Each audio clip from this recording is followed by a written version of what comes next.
statement by by the Honorable Gladys, Honorable Speaker. For me, Honorable Speaker, I look at this whole issue largely a morality issue that has been caused by poor parenting and sandwiched to mental health challenges. Because the frustrations out there, people are looking at places they can actually vent to or vent at. And the weaker sex, the weaker gender becomes now the easiest target, Honorable Speaker. But even as you say that, Honorable Speaker, we also need to... Yes, Shollei. Honorable Speaker, thank you very much for this. Well, let me correct Honorable Osoro, who's also my student. Probably you forgot that part of the class. We are not the weaker sex. You see, that's how the bias begins. We may be weak in our muscles, but our muscles are in our brains, not in our hands like yours. I so agree, Honorable Speaker. She just said that they may be weak in their muscles, and that's what I meant, that they are weak in their muscles. and I say that with tremendous respect to my teacher, the Honorable Shollei. Honorable Speaker, it's also a societal challenge. The communal way of rectifying kids or young men and women when they are growing, Honorable Speaker, has changed, has shifted. People are now leaving parenting to churches, leaving parenting to teachers, leaving parenting to, social media. So it's really a big problem that needs a campaign. And I think this statement is timely. Within these 16 days, we need to tell people that parenting is personal.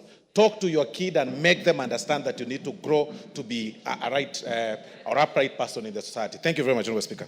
Thank you. Is that Kiamba?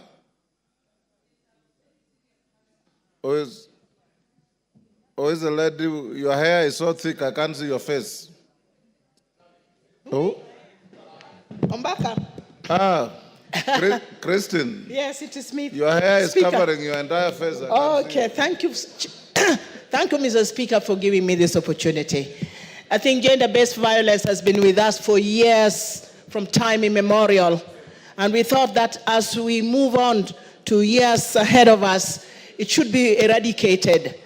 Traditionally, women were looked down upon, they were trodden on, they were beaten, insulted, and mistreated. They never had a chance to actually be included in any positions of leadership and so on.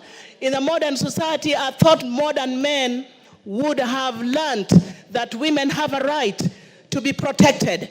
But you see young men who are supposed to be modern, who are educated, who are with the times, are the ones who are actually being perpetrators. Your minute is over. Let's go to the next. Innocent Momanyi, member for Bobasi. Mr. Speaker, the genesis of this matter was our culture. I have given you an opportunity to make a request for your own statement. Okay. Thank you, Mr. Speaker. Yes. I thought... Mr. Speaker, I wish to make a statement on the passing on of Honorable Andrew Nyananga Rosana, who was formerly a member of Parliament for Bobasi Machoge. Honorable Speaker, pursuant to Standing Order 259D2, I rise with a heavy heart to pay a glowing tribute to the late Honorable Andrew Nyananga Rosana, former member of Parliament for the then Bobasi Machoge constituency between 1974 and 1979. Honorable Speaker, the late Honorable Andrew Nyananga Rosana passed away on Thursday, 19th November 2024, at the age of 85 years. His passing is a profound loss to his family, friends, and the community he served with unwavering dedication and commitment. The late Honorable Rosana was born on the 4th of August 1939. He will be remembered for his tireless efforts to improve the lives of his constituents through numerous transformative initiatives. Among his remarkable achievements was the initiation of the Kisi-Kilgoris Road project in 1978, which was completed in 1982 and greatly enhanced connectivity in the region. He also spearheaded the establishment of Ogembo and Nyamaje tea factories, fostering economic growth for tea farmers in the area. Additionally, the late Honorable Rosana was instrumental in the development of critical infrastructure, including Sameta water projects constructed by Isako Company, whose water tanks still stand as a testament to his vision.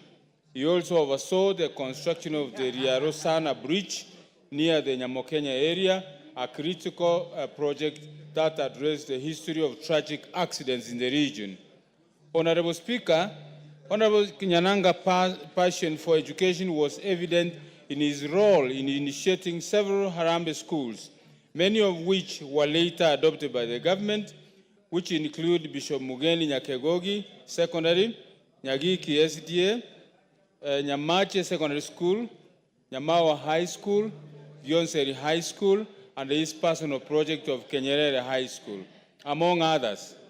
Beyond his development contribution, Honorable Rosana served diligently on the Catering Committee and Speakers Committee, demonstrating his commitment to Parliamentary Service Commission and national progress. Honorable Speaker, on behalf of this House, I extend our deepest condolences to the family of the late Honorable Rosana Nyananga, his friends, the people of Bobasi and the Machoge constituency, and the entire nation. As we mourn his loss, may we draw inspiration from his extraordinary life of service and dedication to humanity. May his soul rest in eternal peace, and may his family and loved ones find comfort in the indelible legacy he leaves behind. Thank you, Mr. Speaker.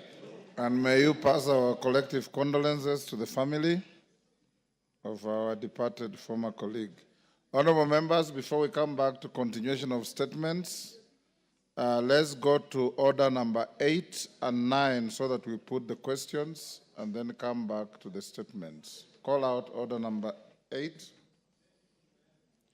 Order number 8, motion, report of the Committee of the Whole House on the Coffee Bill, Senate Bill number 10 of 2023, question to be put and third reading. Honorable members, in the last evening sitting, the question was proposed.